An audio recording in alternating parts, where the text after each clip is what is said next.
Arctic circle থেকে ৩০০ kilometre উত্তরে।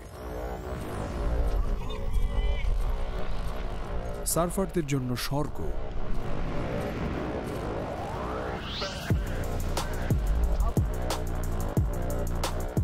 এটা অনেক কঠিন, জানেনই তো। আমি বিশ্বের অনেক উষ্ণ অঞ্চলে সার্ফিং করেছি, যা চমৎকার, কিন্তু আপনি এই ঢেউগুলোর মর্ম আরও বেশি উপলব্ধি করতে পারবেন। পানির তাপমাত্রা ৪ ডিগ্রি সেলসিয়াস।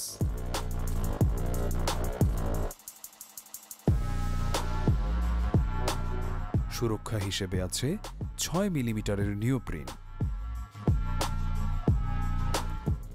প্রতিটি ঢেউ আরও বেশি অর্থবহ, কারণ এর নাগাল পাওয়া কঠিন। আপনি আরও বেশি জমে যাবেন, আরেকটু বেশি পরিশ্রম করবেন, সবকিছুই বেশ কঠিন। কোনো হাঙর নেই, আছে মস্ত বড় সব ঢেউ।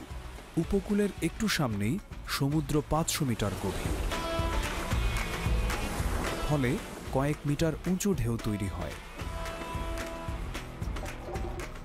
সুবিধা হলো লোকজন কম আর দক্ষ সার্ফারও কম, ফলে সবার ভাগেই রয়েছে অনেক অনেক ঢেউ।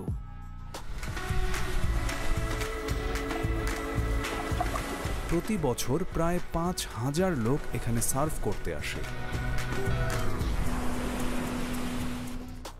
বেশ প্রাণবন্ত ছিল ব্যাপারটা। অনেক পানি আর উঁচু ঢেউ, খুবই মজার। এখন স্যুট থেকে বেরিয়ে আসার সময় এই ঠান্ডা বাতাসে সেটাই সবচেয়ে দুরূহ।